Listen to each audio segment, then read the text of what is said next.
এমন প্রেম থাকতে হবে যে পৃথিবী যেই প্রান্তে যেই মানুষ আই লাভ মোহাম্মদ বলার জন্য জেলে ধরে নিয়ে আছে তাই বেঁধে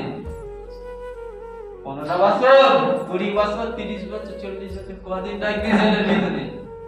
তোরা যদি জেলের ভিতরে যখন ফাঁসি দেওয়ার জন্য আমাদের রশি আনবি গেলে যখন কল্লাতে রশি লাগাবি তখন আমরা আমাদের হবে না তোরা কি করতে পারবি তোরা এখানে দেখবি যে আমাদের ফাঁসিতে টেনে মারছিস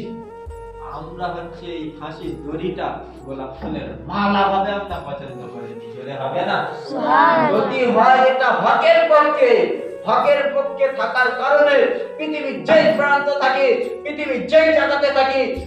যেই জায়গাতে থাকি যদি ফাঁসি কেন যা ইচ্ছা তাই আমাদের উপরে চাপিয়ে দেয় তারপরেও যদি নবীর পক্ষে থাকতে পারি তাই এক ফোঁটা রক্ত থাকতে হলেও যদি নবীর পক্ষে আমরা কথা বলতে পারি কাল কিয়ামতের ময়দানে মাহশরের দিনেতে আল্লাহর নবী এসে বলবে এই গুনাহগার বান্দা হতে পারে কিন্তু এক টুকরো রক্ত থাকতেও নবীর প্রেমে যদি কেউ খারাপ কথা বলতো নবীর প্রেমে যদি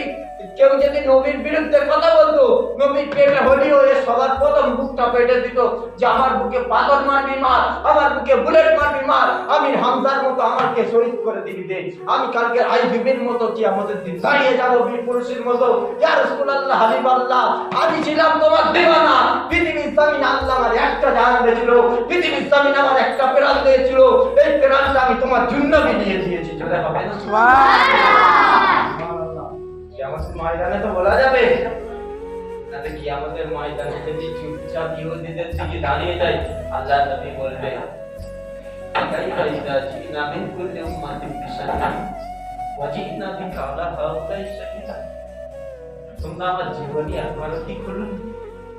আমি 23টা বছর কি দিবানিশি মেহনত করেছি তোমরা কি দেখো না আমি 23টা বছর বুকে পাথর বেঁধে মেহনত করেছি আমি 23টা বছর আমার নবী